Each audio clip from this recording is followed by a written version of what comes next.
Welcome. This video is going to talk about mixtures, which are different than the pure substances we've been talking about so far this year.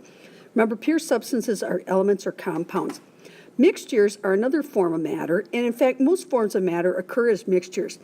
It's a combination of two or more substances that come in contact with each other, but each substance keeps its basic identity. So in other words, no chemical reaction is going on, no bonds are forming. So physical properties like density and boiling point will change, but not the chemical properties. So for example, when you put salt in water, it tastes like salty water because the salt and the water are each retaining their properties. And even though it'll change the boiling point of pure water, it won't change the chemical reactivity of the pure water.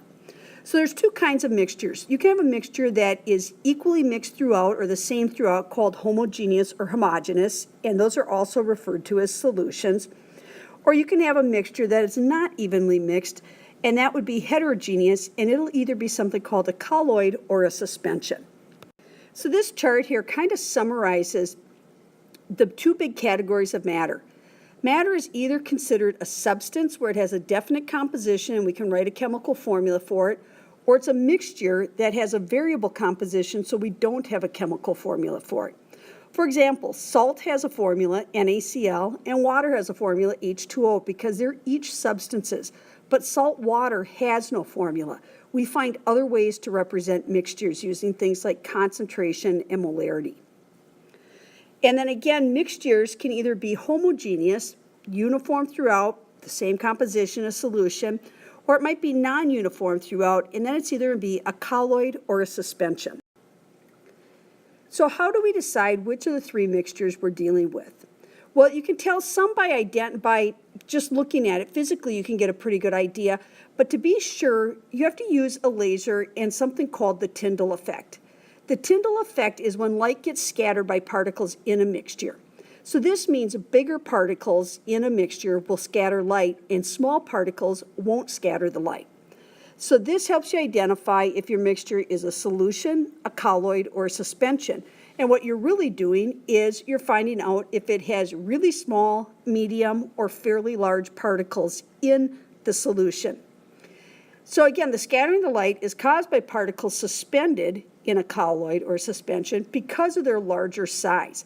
Solutions have the smallest particles, so they're not going to exhibit the Tyndall effect because their dissolved particles are too small to scatter light and they're too small to settle out like a suspension would.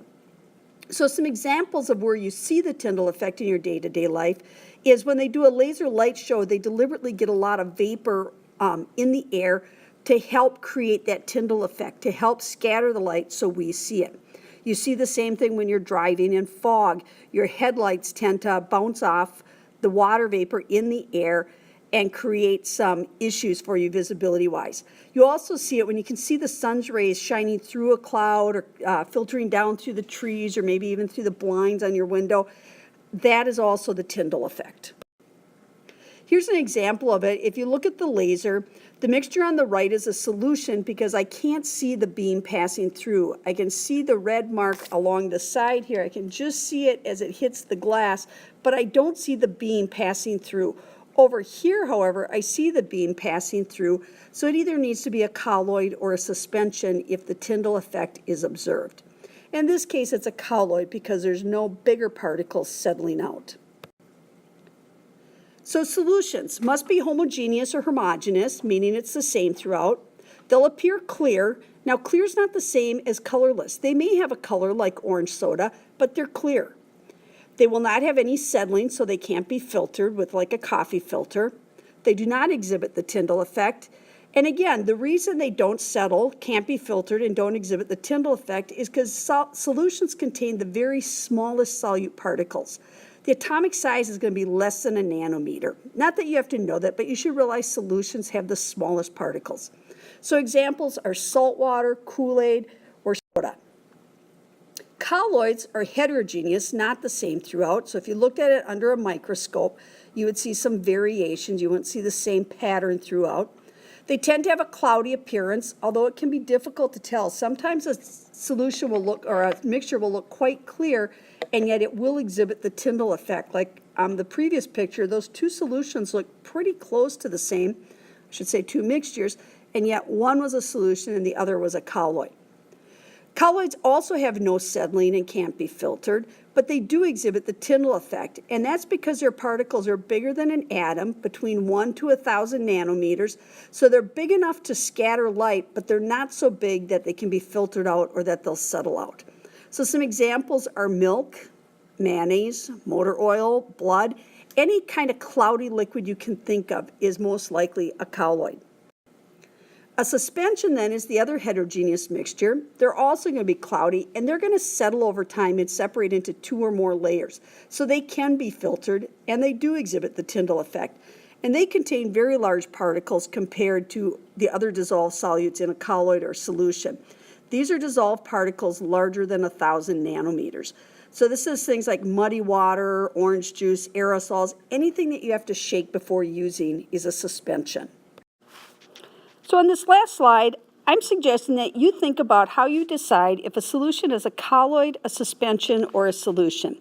And the first thing I would do is look at the mixture and see if it appears clear or does it appear cloudy. And if it appears clear, I would think it's probably a solution and possibly a colloid with just a small amount of solute in it. So my next step would be is to try the Tyndall effect. So I'd shine a laser through it, and if I saw no beam or no Tyndall effect, then I should be able to safely conclude that I do have a solution. But if I shined the laser through it and I did see the laser, I saw the Tyndall effect, then I would assume it's a colloid or conclude it's a colloid. If it appears cloudy, then it should have the Tyndall effect. That's what cloudy means, but you could double check with the laser. So then the next question is, does it settle? Over time, does it separate into 2 layers? Or if you don't want to wait for that, you could try filtering it. If it settles or filters, then it's a suspension. But if it doesn't settle or filter, but it does have the Tyndall effect, then again, we're talking about a colloid. So really 2 tests, the Tyndall effect and then either settling or filtering it. And you should be able to determine if you're dealing with a solution, a colloid, or a suspension.